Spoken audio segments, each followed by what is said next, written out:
우리 옆에 보고 인사 한번 나눴으면 좋겠습니다. 사랑하고 축복합니다. 사랑하고 축복합니다. 한 번만 더 사랑하고 축복합니다. 한 번만 더 옆에 분을 보시면서 이렇게 인사했으면 좋겠습니다.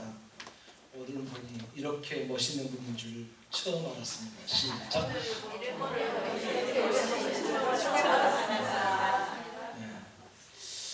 여러분 환영합니다. 작년에 이어서 오늘 이렇게 또 주셔서 함께 전할 수 있는 길을 기획할 수 있어서 너무너무 고맙고 감사합니다. 자, 오늘 우리가 생각해야 될 것은 오늘 제목은 성도의 자세입니다. 어떤 자세로 사는 것이 성도로서 제대로 살아가는 성도의 자세일까? 이 부분들을 우리가 한번 살펴보려고 합니다. 웨슬리가 경건 생활을 하기 위해서 항상 자문했던 내용입니다. 매일 아침 항상 기도하는가? 여러분들도 한번 생각해 보십시오. 항상 기도하는가? 매 순간 하나님 앞에서 즐거워하는가? 모든 경우에 감사하는가? 혹시 욕심을 내는 것은 없는가? 두려워하는 일은 없는가? 내 중심에 끊임없이 하나님의 사랑을 느끼는가? 무슨 말을 하든지 무슨 일을 하든지 그것이 하나님을 기쁘게 한다고 자신 있게 답할 수 있는가? 여러분 어떻습니까? 여러분 이런 질문을 받을 때마다 상당히 부담스럽지 않나요? 많은 신앙생활을 하면서 이런 질문을 가끔 받곤 합니다. 나는 과연 하나님의 온전한 사람인가? 나는 정말 하나님께서 그렇게 기뻐하는 사람인가? 다른 단어 하나라고 해서 나는 하나님 앞에서 경건한 성도로 살아가고 있는가? 많은 사람들이 경건한 생활에 대해서 오해를 하고 있습니다. 세상과 등지는 생활을 하고 또 불의와 빈곤과 죄악으로 가득 차 있는 이 세상에서 경건한 생활은 불가능하다고 생각해서 산으로 올라가고 기도원으로 가서 생활하는 것이 경건한 생활인 줄 아는 사람들이 적잖게 있습니다. 그러나 여러분 우리가 분명히 알아야 할 것은 경건한 생활은 별난 생활 방식이 있는 것이 아닙니다. 경건한 생활은 하나님을 두려워하는 생활입니다. 여러분 아멘이실까요? 네. 여러분 하나님을 두려워하십니까? 정말 하나님을 두려워하신다고 하면 여러분의 삶은 지금 어떻습니까? 사람을 두려워하는 것이 아니라 하나님을 두려워해야 하는 것입니다. 하나님을 두려워하고 의를 행하는 생활이 바로 경건한 생활입니다. 교회에 다니는 액세서리처럼 생활을 하는 것이 아니라 하나님을 두려워하고 불의한 생활을 하지 않고 의로운 생활을 하는 것이 바로 경건한 생활일진데, 그렇다면 정말 경건한 생활은 어떤 생활일까? 조금 경건하다는 단어를 빼놓고 성도라고 하면 하나님의 거룩하심을 믿고 하나님을 바라보는 사람들이 바로 성도일지인데, 이 성도들은 어떤 삶을 살아가야 되는가? 오늘 사도 바울은 본문을 통해서 우리에게 말씀하고 있습니다. 오늘 사도 바울은 본문을 통해서 성령을 따라 생활하는 삶은 어떤 삶인지 구체적으로 보여주고 있습니다. 아주 기본적으로 성령을 따라 사는 삶은 하나님을 사랑하는 삶입니다. 그리고 하나님을 경배하는 삶이고 하나님과 친밀한 바로 그런 교통이 있는 삶이 바로 하나님과 함께하는 삶입니다. 여러분 어떻게 그렇게 하시나요? 하나님과 여러분 친밀한 삶을 살고 계십니까? 어떻습니까? 하나님이 하라고 하는 것, 하나님께서 원하시는 삶, 그런 삶을 정말 우리가 살고 있습니까? 이 질문에 어떤 사람이 감히 네 저는 그렇게 살고 있습니다 라고 말할 수 있을까요? 그 어떤 사람도 말입니다. 당당하게 주님 앞에서 하나님 저는 하나님만 바라보고 하나님만 의지하면서 살고 있습니다 라고 말하지 못할 거예요. 왜냐하면 자기 스스로를 너무나도 잘 알고 있기 때문입니다. 여러분 경건한 삶은 말에 있지 않습니다. 좋은 말씨를 통해서 다른 사람 앞에 거룩한 말씨를 한다고 해서 그 사람이 경건하다고 하지는 않습니다. 할렐루야 이렇게 하시는 우리 선배 목사님들 계셨거든요. 그분들이 일부러 그렇게 하는 건 아니에요. 정말 기도 많이 하셨거든요. 정말 어르신들이 기도를 많이 하셔서 목소리가 그렇게 나온 것이에요. 그런데 어떤 분들은 그렇게 흉내를 내는 사람들이 있습니다. 그게 경건인가요? 그렇지는 않아요. 저희 스승님들 중에서 몇 분 계시는데 김창희 목사님 같은 분은 또 거기 있는 부목사들은 전부 다 이 성경책을 치는 방식이 똑같습니다. 이렇게 해서 이 성경책을 심장 가까이 이렇게 돼야 됩니다. 하나님의 말씀이니까 가슴에 가까이 돼야 된다고 해서 반드시 그렇게 다녀야 됩니다. 그런데 젊은 목사들이 이렇게 잡고 성경책 이렇게 하고 이렇게 들고 다니면서 신방을 놓으면 정말 많이 혼이 나고 있습니다. 그게 경건인가요? 이렇게 사는 삶은 경건한 거고 이렇게 들면 경건하지 않는 건가요? 여러분 어떻습니까? 경건은 말에 있지 않습니다. 경건은 그 사람의 삶에 있다는 것을 우리는 절대 잊지 말아야 합니다. 성령의 사람은 어떤 사람이냐? 다른 모든 사람들 앞에서도 그 어떤 것과 상관없이 철저하게 하나님만 바라고 하나님만 의지하는 삶, 바로 그런 삶이 되어야 된다는 것입니다. 그런데 여기서 우리가 한 가지 분명히 알아야 될 것은 경건은 어디에서 드러나느냐? 다른 사람을 대하는 태도에서 그 사람의 경건이 드러나는 것입니다. 혼자 아무리 거울을 보고 친절하기 위해서 열심히 연습을 합니다. 누구도 그 사람한테 친절하다고 하지 않습니다. 그 사람이 다른 사람을 향해서 그렇게 했을 때 그 사람을 친절하다 이렇게 얘기하는 것입니다. 경건하다는 것은 어떻게 드러나는가? 그것은 다른 사람을 향한 그 태도를 통해서 드러납니다. 오늘 사도 바울은 오늘 우리 성도로서 그럼 어떻게 생활해야 될 것을 오늘 본문을 통해서 얘기하는데 우리 다 같이 한번 1절 같이 한번 살펴보도록 하겠습니다. 함께 있습니다. 시작. 형제들아 사람이 만일 무슨 범죄한 일이 드러나거든 신령한 너희는 온유한 신령으로 그러한 자를 바로잡고 너 자신을 살펴보아 너도 시험을 받을까 두려워하라. 아멘. 성경은 오늘 이렇게 얘기합니다. 그런데 오늘 여기 이 말씀 중에서 되게 부담스러운 단어가 하나 있어요. 중간에 보니까 신령한 너희는 이렇게 얘기하고 있습니다. 오늘 성도들에게 신령한 너희들이라고 하는데 여러분 우리 이런 말 들을 정도 되나요? 어떻습니까? 우리가 신령한 너희들이라고 하는 이 말을 들을 만한 어떤 신앙의 상태, 영적인 상태 혹시 그렇습니까? 그렇지 않고 좀 부담스럽지 않나요? 그럼에도 불구하고 사도 바울이 여기서 신령한 너희는 이라고 얘기한 이유는 갈라디아서 5장 16절에 보면 이렇게 얘기하고 있어요. 내가 이르노니 너희는 성령을 따라 행하라. 그리하면 육체의 욕심을 이루지 아니하리라. 너희가 성령을 따라가는 삶, 성령을 따라서 살아가는 삶, 또 25절에 보면 만일 우리가 성령으로 살면 또한 성령으로 행할지니 이렇게 얘기하면서 성령께서 우리 안에 거하시기 때문에 오늘 사도 바울은 계속해서 얘기하면서 우리에게 뭐라고 얘기하느냐? 신령한 너희는, 스스로 신령하다고 여기는 너희는, 또는 하나님께 삼켜주심으로 말미암아 하나님을 의지하고 하나님을 바라보는 너희는 이런 사람이 되어야 된다. 성령님으로 말미암아서 하나님의 거룩한 성전이 된 너희는 이런 자세를 취해야 된다. 어떤 자세요? 여러분 1절 계속해서 한번 띄워주시기 바랍니다. 1절 다시 한번 더 볼게요. 그런 너희는이라는 것을 생각을 하는데 형제들아 사람이 만일 범죄한 일이 드러나거든 이제 범죄한 사람에 대해서 우리 성도들이 어떻게 대해야 될 것이 오늘 본문을 통해서 이제 드러납니다. 자 볼까요? 너희는 온유한 심령으로 그러한 자를 바로잡고 이렇게 얘기하고 있습니다. 여러분 교회는 범죄한 사람을 향해서 어떻게 해야 될 것인가? 온유한 심령으로 그러한 사람을 바로잡아야 된다 이렇게 얘기하고 있습니다.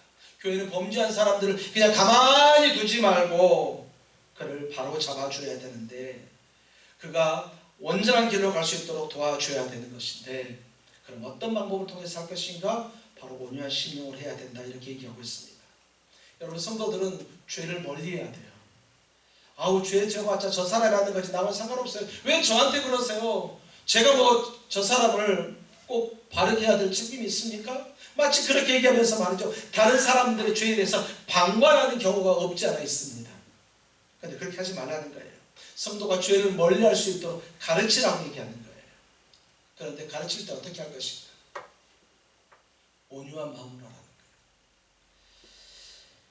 가끔 교회에 분란이 일어날 때가 있어요. 우리 교회 성도들에게는 가끔 제가 말씀드렸던 얘기인데 전에 사역하던 그 교회에 주방이 가장 문제예요. 항상 주방에 있는 대장 권사님이 계시거든요. 평상시에는 천사 같아요. 근데 주방만 가면 말이죠. 얼마나 사람들이 힘들게 하는지 몰라요. 이게 뭐사 하면서 말이죠. 막 삿대질하면서 하는데 제가 보면서 저 주방이 차라리 없어지는 게 교회의 붕이 도움이 되겠다. 그렇게 싶어질 때가 있어요. 성도가 그렇게 많지는 않아요. 3,000명밖에 안 되는 아주 조그만 교회거든요. 죄송합니다. 아주 작은 교회인데 교회가 부흥하는데 말이죠. 결정적으로 그 주방이 너무너무 힘들게 하고 있어요. 그래서 결국은 셰프를 그 교회에 들이기 시작했습니다. 교회 성도들 주방에 들어오지 마라. 그리고 돈 주고 외국에 있는 셰프들을 사서 그 안에서 주방을 맡기게 된 교회들도 없지 않아 있습니다. 뿐만 아니죠. 평상시에 정말 기도 많이 한다고 하시는 권사님들, 기도 많이 하신다고 하시는 분들, 기도하지 않고 좀 젊은 사람들을 대할 때 왜 이렇게 싸납게 올까요? 왜 이렇게 말을 함부로 하는 걸까요? 조금 기도한다고, 조금 거룩한 생활을 했다고 하는 사람들 정말 여러분 조심하셔야 됩니다. 이 조심하셔야 됩니다. 다른 사람을 대할 때 제발 온유한 마음으로 대하는 여러분 되셨으면 좋겠습니다. 죄를 지적하고 그 사람을 교정하는 마음의 심령은 온유한 심령을 가지고 해야 됩니다. 부드러운 마음을 가지고 부드러운 말씨를 가지고 해야만 합니다. 여러분 따라서 한번 해볼까요? 얼굴에 미소를 한번 지어보세요. 지금 보니까 제가 경상도에 처음 왔을 때 성도들의 모습이 몇 분이 보여요. 지금 제가 서울에서 처음 경상도를 부임했을 때 저를 잡아먹으려고 한 줄 알았어요. 성도들이. 제가 얼마나 놀랐는지 몰라요. 자, 따라서 해볼까요? 치즈. 그렇게 얘기할 때 얼굴 표정하십시오. 아셨죠? 네. 다른 사람들에게 권면할 때도 그런 온유한 심령을 가지고 부드러운 말씨로 권면해야 합니다. 자, 그럼 온유한 심령은 어떤 것이 온유한 심령인가? 그것은 성령이 충만한 것입니다. 성령이 충만한 가운데 다른 사람들을 이렇게 권면할 수 있어야 합니다. 자, 그럼 또 여기서 온유한 사람이라면 성령 충만한 사람이라고 하는데, 그럼 성령 충만한 사람은 어떤 사람이냐? 여러분 착각하면 안 돼요. 성경책 많이 읽은 사람은 성령 충만한 사람이냐? 그렇지 않아요. 그러면 기도만 많이 하는 사람이 성령 충만한 사람이냐? 꼭 그렇지는 않아요. 하지만 그럴 가능성은 많아요. 성령 충만한 사람은 항상 성령 하나님과 동행하는 사람, 지금 이 순간도 성령님께서 나와 함께하는 사람, 지금 이 순간도 주께서 나와 함께하면서 나와 동행하시면서 나를 지켜주신다고 인정하는 사람, 바로 그 사람이 성령 충만한 사람입니다. 여러분 성령 충만을 받으시길 바랍니다. 그리고 다른 사람을 지적하기에 앞서서 다른 사람의 죄를 이렇게 지적하고 교정해주기에 앞서서 본인이 먼저 성령 충만해져야만 한다는 것입니다. 교회에서 가끔 다툼이 일어납니다. 왜 다툼이 일어납니까? 당신이 뭔데 나한테 일어나는 거예요. 집사님이 뭔데 저한테 일어나는 거예요. 들어보면 별거 아니에요. 아주 사소한 거예요. 아우 집사가 새벽 예배를 빠지고 그러면 어떻게 돼? 기도 생활을 왜 그렇게 해? 아니 기도를 왜 그렇게 별나게 기도를 해? 자꾸 왜 이렇게 말을 하는 거죠? 기도할 때 되게 조심스러운 거예요. 야, 어떤 권사님하고 어떤 집사님 말이죠. 기도하면서 어떤 교역자 이름 부르면서 주야, 그 중도사님, 그 목사님 기도 좀 하게 해주세요. 이렇게 기도를. 도대체 그게 성령 충만한 사람의 모습인가요? 착각하는 거예요. 자기가 거룩한 줄 착각하는 거예요. 그러지 말라는 거예요. 사도 바울은. 제발 좀 온유함으로 하라고 하는 거예요. 섬에 가서 전도를 할 때 정말 그 목사님이 섬에다 교회를 세웁니다. 집 한 채를 사서 교회를 세우고 어렵게 이렇게 전도를 했는데 한 사람이 왔는데 마침 그 섬에 육지에서 신앙생활하는 사람이 이사를 와가지고 말이죠. 이 사람이 교회를 다 무너뜨리는 거예요. 자그마치 한 명이나 있는 성도를 시험 들게 하는 거예요. 한 명이 와서 한 명을 시험 들게 해요. 왜 이렇게 아는 척을 하는지, 왜 이렇게 척척척을 하는지 잘 모르겠어요. 여러분, 여러분 마음에 성령 충만으로 온유한 심령이 여러분 안에 있기를 예수님의 이름으로 축원합니다. 두 번째 보니까 한 번 더 띄워주실래요? 두 번째 보니까 이렇게 얘기합니다. 너희는 온유한 심령으로 그러한 자를 바로잡고, 그 다음부터 한번 다시 읽어볼까요? 시작. 너 자신을 살펴보아 너도 시험을 받을까 두려워하라. 사도 바울이 이렇게 고면합니다. 혹시 너도 시험을 받을까 두려워하라. 우리 모든 사람은 범죄할 수 있다는 사실을 명심해야 합니다. 어떤 사람도 죄를 짓지 않는다, 나는 절대 죄 짓지 않는다고 말할 수 있는 사람은 없다는 것입니다. 왜냐하면 아담과 하와가 타락해서 우리 사람들은 생태적으로 거짓말을 할 수밖에 없고 생태적으로 오염된 사람들이에요. 여러분들이 자녀를 출산한 다음에 언제 우리가 그 갓난아기 애기들에게 거짓말을 가르쳤습니까? 분명히 얘가 울면 베이비 사인으로 얘가 울면 젖을 먹고 싶은 것 같다. 또 어쩔 때는 울면 기저귀가 젖어서 우는 것 같구나. 어쩔 때는 아파서 우는 것 같구나 하는데 어쩔 때는 그냥 해요. 근데 가보면 아무것도 없어. 밥도 방금 먹었고 방금 기저귀도 쇠로 가져졌고 어디도 아프지도 않았는데 이것들이 말이죠. 어디서 배워왔는지 공가로 울어요. 근데 조금 더 크면 어떻습니까? 뭔가 자기들이 해놓고 말입니다. 안 했다고 하는 거예요. 나 안 했어! 막 거짓말 치는 거 누가 가르쳤습니까? 어머니들이 육아할 때 이럴 때는 이렇게 거짓말을 쳐야 된다. 누구도 가르치지 않습니다. 태생적으로 그렇게 거짓을 얘기를 합니다. 어른이 되니까 좀 달라지나요? 그렇지 않잖아요.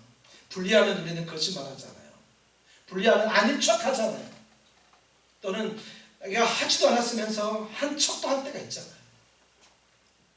내가 다른 사람을 고면할 때 우리는 우리 스스로 조심해야 될 것이 있는데 나도 그 죄를 지을 수도 있다. 나도 그 범죄를 할 수 있다. 그런 마음을 가지고 늘 자기 자신을 살펴보아야 한다는 것입니다. 이 땅에 육신을 가지고 있는 동안 우리는 필연적으로 죄악 가운데 살 수밖에 없습니다. 죄 짓지 않은 상태로 단 한시도 우리는 지낼 수가 없습니다. 그래서 가능한 최대한 죄의 가능성을 배제시켜야 합니다. 죄를 멀리 해야 합니다. 아무리 죄를 멀리 한다고 할지라도 그 죄 우리에게 가까이 오기 때문에 내가 할 수 있는 한 최선을 다해서 죄를 멀리 할 수 있어야 합니다. 그렇기 때문에 우리는 다른 사람을 온유함으로 대해야 할 수밖에 없는 이유가 무엇이냐? 나도 그 죄를 지을 수 있기 때문입니다. 나는 뭐라고? 나는 절대 그렇지 않을 것처럼 가끔 얘기하는 사람도 있습니다. 그렇게 하지 말고 나도 그럴 수 있다. 이렇게 생각을 하라는 것입니다. 그리스도인의 공동체인 교회에서는 죄인에 대해서 어떻게 대할 것인가? 오늘 사도 바울이 갈라디아서 통해서 얘기하고 있습니다. 왜 이렇게 얘기를 해야 되는가를 여러분 잠시 후에 제가 더 말씀드리겠는데요. 자, 이번에는 어려움을 겪는 사람들은 어떻게 대해야 될 것인가에 대해서 성경은 말하고 있습니다. 우리 2절과 3절 같이 한번 읽어볼까요? 시작. 너희가 짐을 서로 지라. 그리하여 그리스도의 법을 성취하라. 만일 누가 아무것도 되지 못하고 된 줄로 생각하면 스스로 속임이라. 아멘. 자, 어려움을 겪고 있는 사람들에 대해서 어떻게 해야 될 것인가? 2절에서 이렇게 합니다. 너희가 짐을 서로 지라. 짐을 서로 지라. 그리하면 그리스도의 법이 성취될 것이다. 이렇게 얘기하고 있습니다. 자, 여기서 말하는 그 짐, 여기서 짐은 과연 무엇일까? 앞에서 1절에서 말한 성도들이 죄와 싸울 때 겪는 어려움과 또 성도들이 겪는 그 범죄로 얻는 그런 고통들, 여러 가지 말할 수 없는 그 수많은 것들, 그것들을 여기서 너희가 짐을 서로 지라 그렇게 얘기를 하고 있습니다.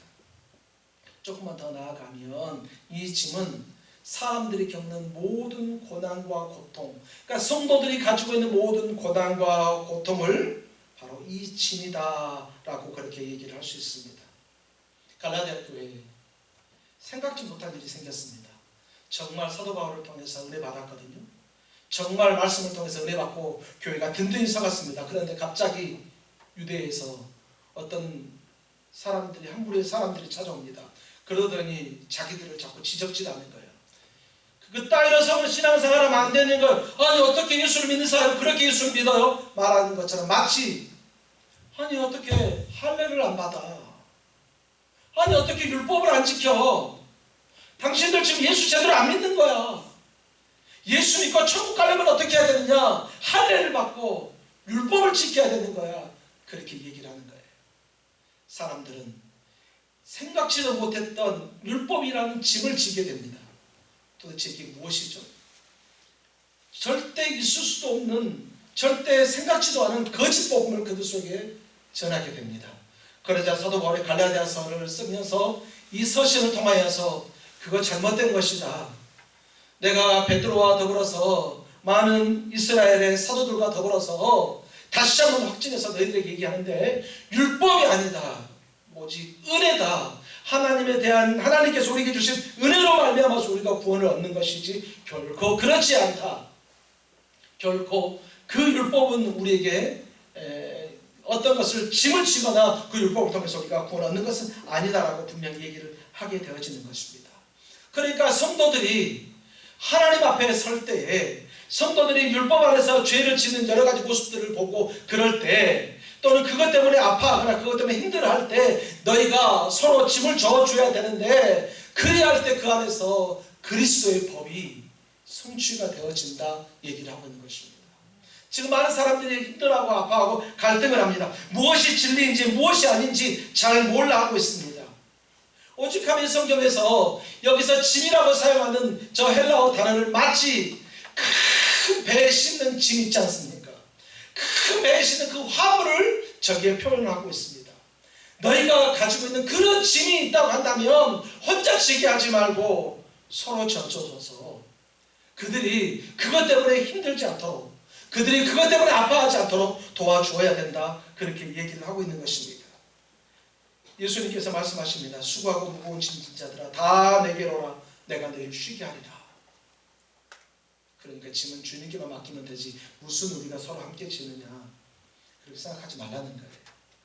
경건한 성도는, 거룩한 성도는 어떤 성도냐? 내 마음의 짐, 모든 죄의 짐 다 예수님 앞에 맡겨버리지만 내 형제의 짐을 우리 주변에 있는 형제들이 함께 그와 나누어질 수 있어야 되는 것을 성경에서는 얘기를 하고 있다는 것입니다. 그리할 때 그리스도의 법이 성취된다. 자, 그럼 그리스도의 법이 무엇입니까? 예수님께서 법으로 말씀하시는 것이 무엇입니까? 사도 바울은 우리가 서로 짐을 짓는 것이 예수 그리스도의 법이라고 하는데, 요한복음 13장 34절로 35절에 보면 새 계명을 너희에게 주노니 서로 사랑하라. 내가 너희를 사랑하는 것 같이 너희도 서로 사랑하라. 너희가 서로 사랑하면 이로써 모든 사람이 너희가 내 제자인 줄 알리라. 여러분 아멘? 그리스도의 법은 어떤 것인가요? 바로 사랑한다는 것입니다. 너희가 너희에게 져 있는 그 짐을 서로 나누어지게 될 때 거기에 그리스도의 사랑이 드러나는 것이다. 그렇게 얘기하고 있습니다. 갈라디아서 5장 14절에 보면 또 성경은 이렇게 얘기합니다. 온 율법은 내 이웃을 사랑하기를 내 자신같이 하라 하신 한 말씀에서 이루어졌나니 이렇게 말하고 있습니다. 그러니까 말이죠, 성도들은 다른 사람의 짐을 함께 져주는 것, 바로 그때 그리스도의 사랑이 거기에서 이루어진다. 그렇게 얘기하고 있습니다. 요한일서 3장 18절에 보면 이렇게 말합니다. 자녀들아, 우리가 말과 혀로만 사랑하지 말고 행함과 진실함으로 하자. 여러분 아멘? 아멘? 아멘. 입술로만 사랑하지 말고 행함과 진실함으로 하라라고 성경은 우리에게 얘기합니다. 여러분에게 정말 그리스도에 대한 사랑이 혹시도 입술에서만 머물러 있지 않습니까? 여러분에게 그리스도의 사랑이 결코 내 지갑과 상관없이, 내 주머니와 상관없이 그저 입술로만 말하고 있지 않습니까? 여러분 행하셔야 합니다. 진실함으로 드러내셔야 합니다. 사랑한다는 것은 말이죠, 내가 내 주머니에 내서 지갑을 꺼내서 가난한 자를 도울 수 있는 것이 바로 사랑입니다. 내가 사랑한다는 것은요, 힘든 사람 있으면 내가 비록 힘이 들지만 거기 가서 그 짐을 함께 들어주는 것이 사랑입니다. 사랑은 말이죠, 좋은 데서 가만히 평안히 있는 것이 아니라 비록 힘들고 어렵지만 그곳에 달려가서 그들과 함께하는 것이 바로 사랑입니다. 소외된 자들을 그냥 지켜보고 소외된 자를 모른 척하고 지나가는 것, 그러면서 교회 와서 열심히 기도하면서 내게 사랑 은사를 달라고 기도하는 것이 과연 사랑인가? 그렇지 않다는 것입니다. 사랑하는 성도 여러분, 여러분의 삶 속에 사랑의 길 소망합니다. 근데 3절에 보면 볼까요? 3절에 만일 누가 아무것도 되지 못하고 된 줄로 생각하면 스스로 속음이라 이렇게 얘기하고 있습니다. 앞서 말한 거 2절과 관련되어 있는 거예요. 나는 아무것도 하지 않으면서 마치 하는 것처럼 착각하는 거예요. 나는 이미 그렇게 했다고 생각하는 거예요. 그렇게 한 사람과 함께 했으니까 나는 그렇게 했다고 생각하는 거예요. 그 착각입니다. 제가 교회에서 성가대 지휘를 할 때였습니다. 성가대 대원이 한 50명 이렇게 딱 있으면 지휘를 하지 않습니까? 그러면 이 뻐꾸기가 다 보여요. 옆에 분들이 열심히 막 찬양하지 않습니까? 근데 보여요. 왜냐하면 입이 안 맞아. 앞에서 보면. 그리고 때로는 그 소리가 지휘자들은 대부분 다 들리거든요. 그러니까 안 하는데도 불구하고 마치 하는 것처럼 해.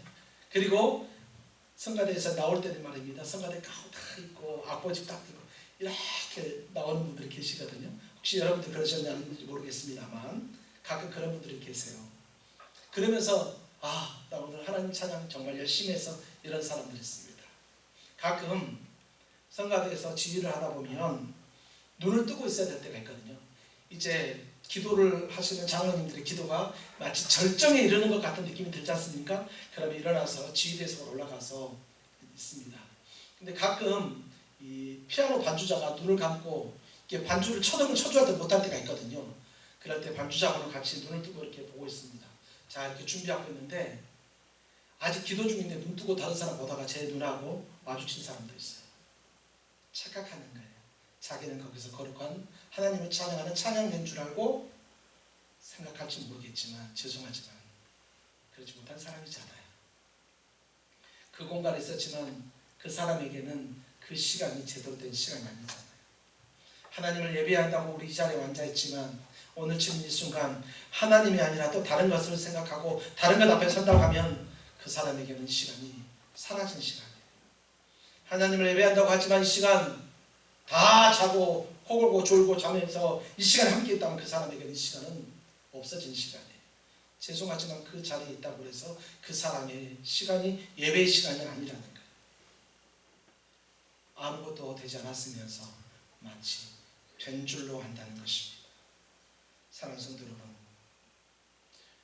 우리도 그렇게 될 수 있다는 것을 여러분 분명히 기억하십시오. 그렇기 때문에 다른 사람을 우리가 고면할 때 정말 사랑을 가지고 고면하는 저와 여러분들이 다 되셔야 될 줄 믿습니다. 이제 마지막 자기 자신에 대해서 하는 성도들은 어떻게 해야 될 것인가? 우리 4절과 5절 한번 읽어볼까요? 시작! 각각 자기에게 살피라. 그리하면 자랑할 것이 자기에게 있어도 남에게 있지 아니하리니 각각 자기 짐을 지를 것이라. 4절 한번만 띄워줘 보세요. 각각 자기 일을 살피라. 이거 이해가 돼요. 그렇죠?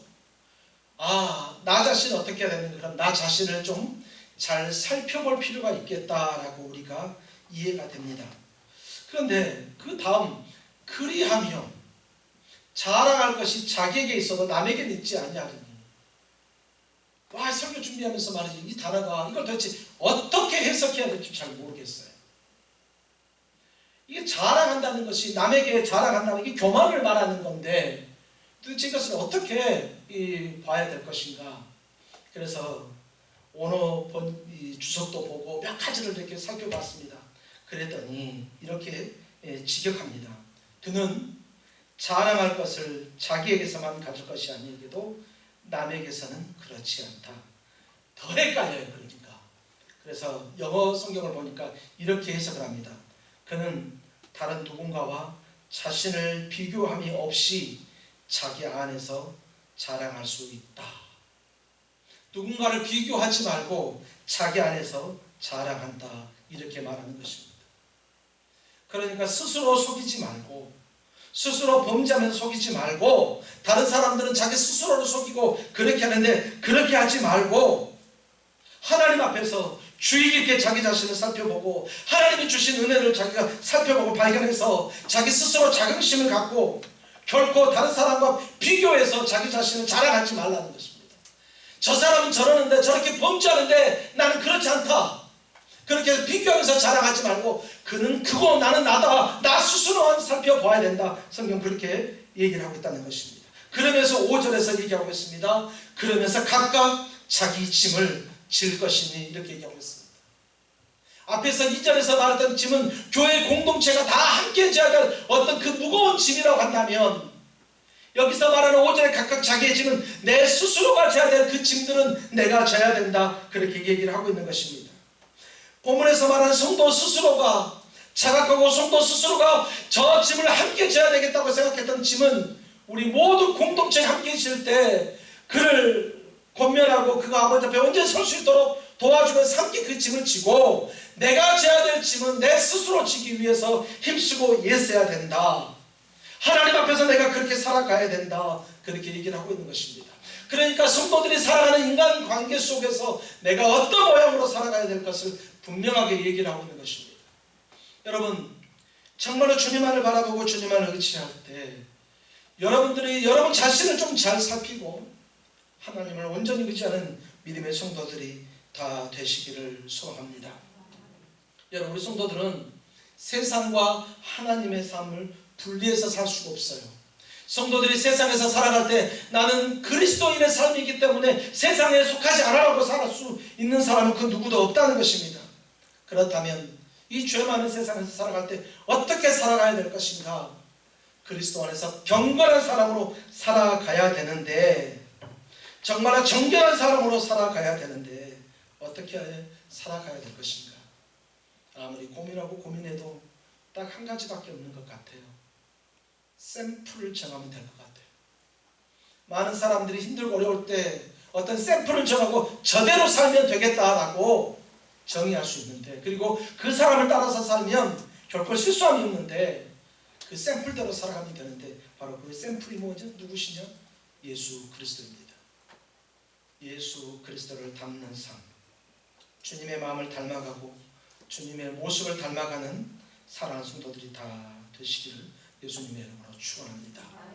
예수님은 때로는 죄진 사람들을 책망하기도 하셨어요. 예수님은 때로는 죄진 사람들에 대해서 끌어안고 함께 포용해 주시기도 하셨어요. 이런 예수님의 삶을 여러분 기억하기를 소망합니다. 결론적으로 말씀드리고자 합니다. 오늘 본문을 통해서 사도 바울은 사람은 누구나 연약하게 해서 범죄할 수 있다. 그렇기 때문에 범죄한 사람을 보면 온유함으로 그를 바로잡아 줘야 된다. 그러면서 동시에 나도 그 죄를 짓지 아니할까 조심해야 된다, 이렇게 얘기하고 있습니다. 사람은 누구나 연약하기 때문에 슬픔과 고통과 아픔을 겪습니다. 이 세상에 살아가는 동안에 어떤 사람이 이것을 겪지 않을 수 있겠습니까? 그럼 우리는 항상 그들을 향해서 우리의 마음을 두어야 될 줄 믿습니다.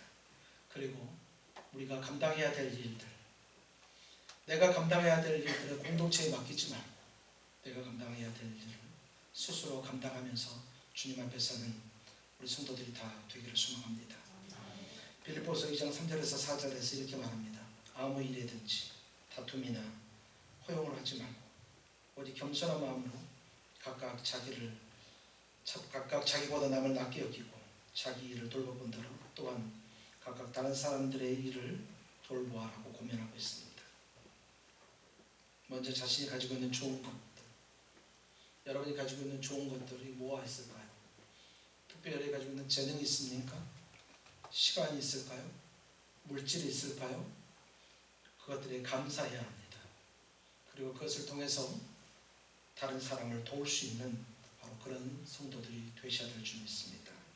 그렇게 하는 삶이 성령의 삶, 성도들의 삶, 바로 경건한 성도의 자세입니다.